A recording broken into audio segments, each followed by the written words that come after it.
I'm not sure about you, but my heart kind of got racing given what Sarah was talking about, the things that are changing and the pace of change. So, Colin.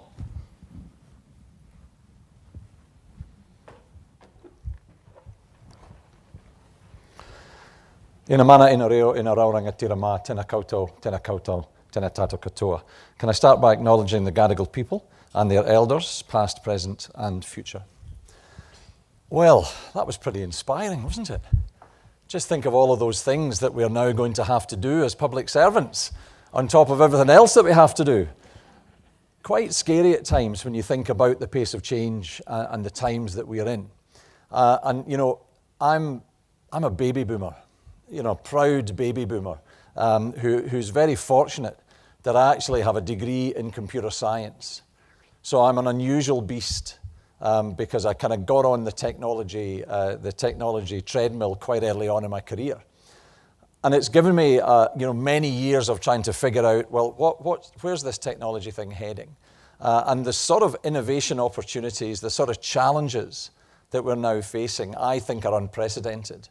But I also think the opportunities are unprecedented. And the idea of going from bureaucracy to ecosystem, I think, is an idea hopefully whose time is coming. And if my last two co-presenters are anything to go by, then we are actually all on the right track. We did slightly compare notes, but not to the extent you might think, because I think we're all coming at this in very similar ways. Gary, I was struck by your comment, if you're still in the room, that technology is a bit of a nuisance.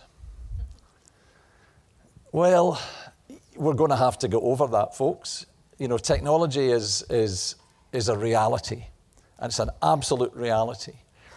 Can I ask for a show of hands from the professional public servants in the room? How many of you would consider that you are sort of pretty good at working with your people? It's a pretty good show of hands. How many of you would think you're kind of pretty good at managing the finances of your part of the business? Slightly smaller, but still a good show of hands. How many of you feel pretty confident that you're comfortable at managing and leading technology? 1, 2, 3, 4, 5, 6. 6 hands just went up. That's going to have to change. Our Prime Minister is on record as saying in a very short space of time there will be no chief executive appointed in the New Zealand public service unless they understand and are comfortable with technology. That's his view. It's not a pronouncement, even though he is the Prime Minister. The question in the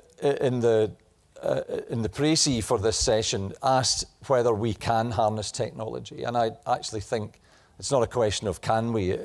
We must harness technology.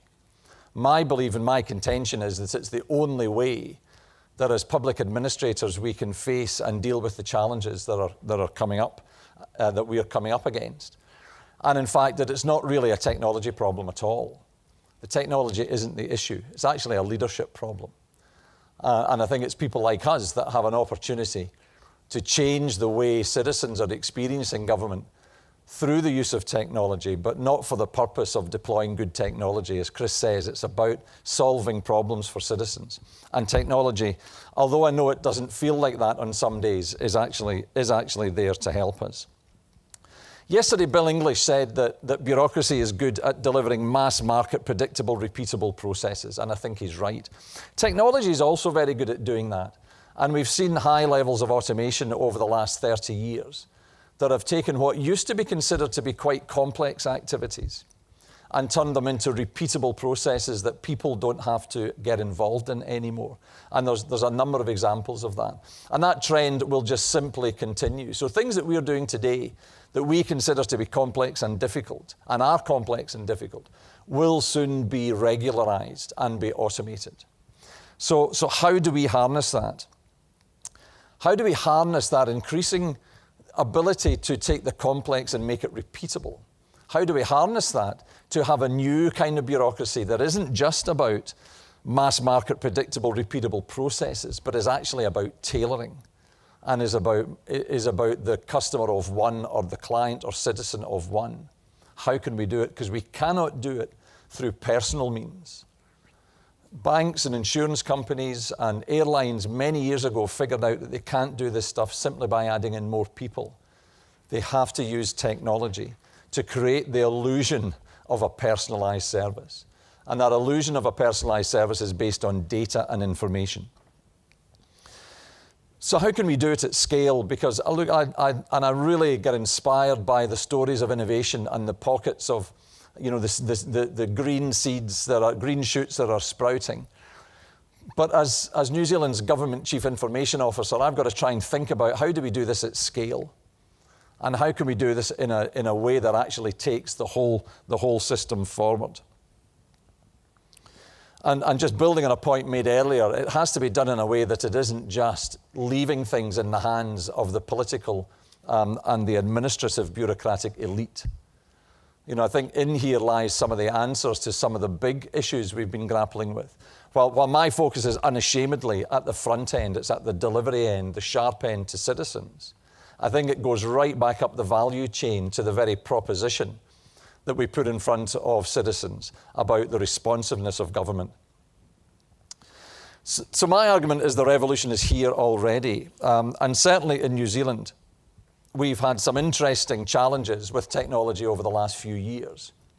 We have DEP secretaries resigning over system problems. This is not an unusual headline. There's been various versions of that over the years.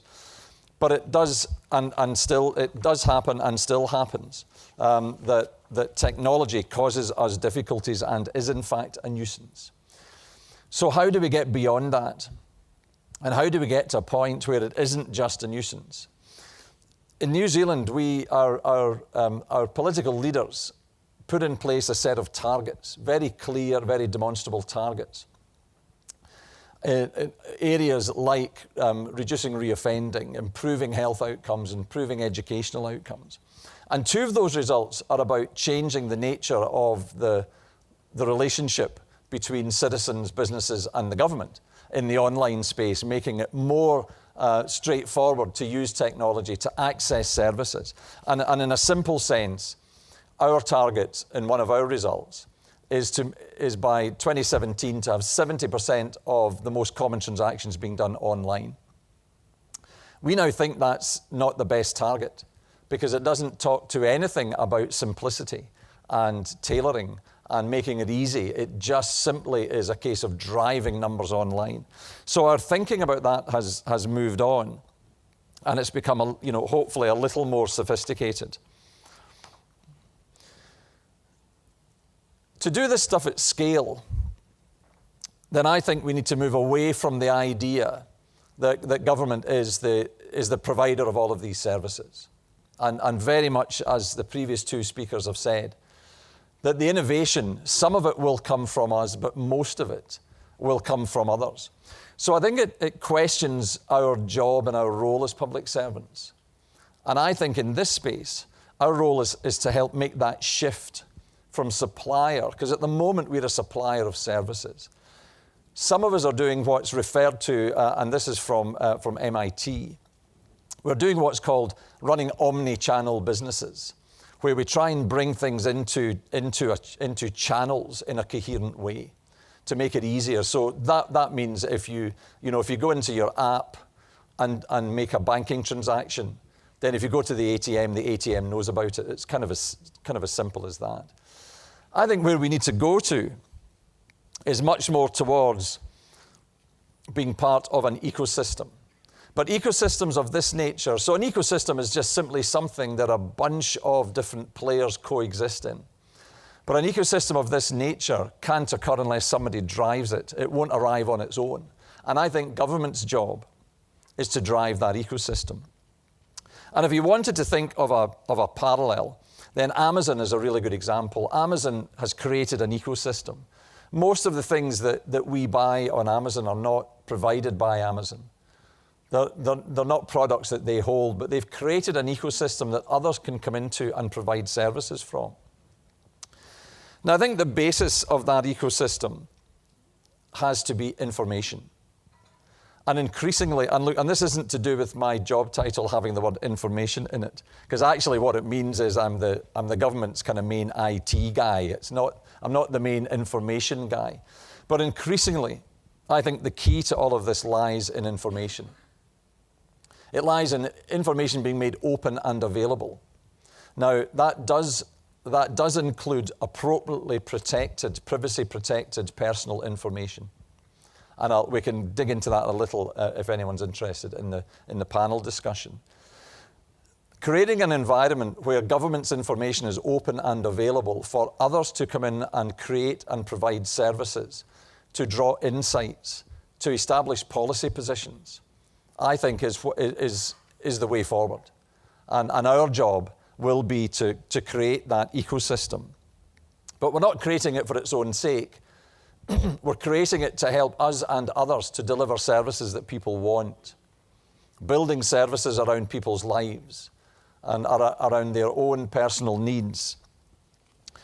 At the moment, just as a couple of examples, in the recent past, my department launched an online birth registration service.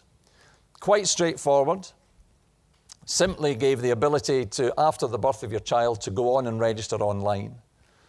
And there was something like an 80% uptake in the first couple of months. It's leveled out at about 75 to just under 80. I've never seen a government service get uptake like that in the digital space. But I don't think it was because it was a particularly good service. I mean, I think it was a good service, but it was just kind of a service. But it was the uptake is the issue. It was so quickly taken up by citizens. There is a real demand for this. And the stats that we've seen in the last little while that the previous presenters put up are the reason for that.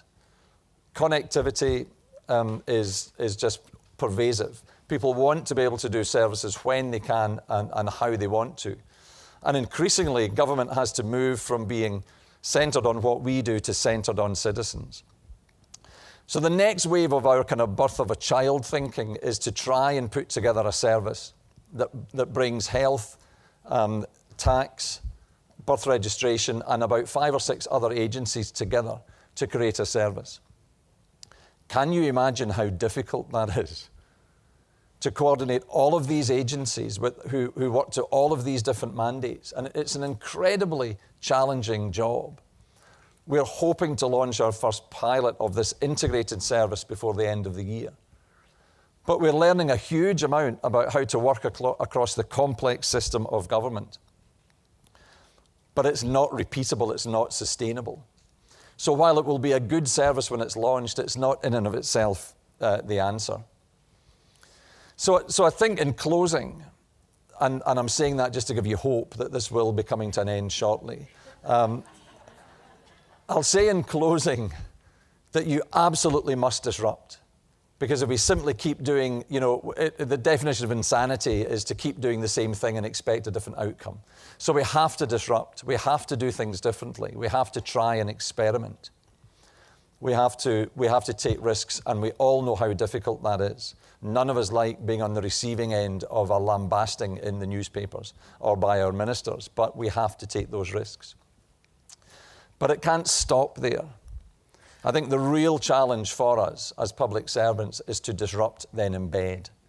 How do we move from that disruptive phase to a phase where we embed a different way of working that makes it easier and more straightforward and more manageable to produce these tailored citizen services that we're trying to do? And I look at experiences in the UK, I look at the government digital service in the UK who have made fantastic inroads. But in my view, they didn't really move to the embed phase in time. And I'm really worried that the bureaucracy is going to smother them. And there are signs that that's happening right now. And finally, I had a day with colleagues in the Digital Transformation Office here in Sydney on Monday, and they're very aware of that challenge. And they asked me to give a bit of a plug for them, that they're very keen to work with any federal or state organisation that wants to improve its digital presence. So that's the end of the advert, and thank you for listening.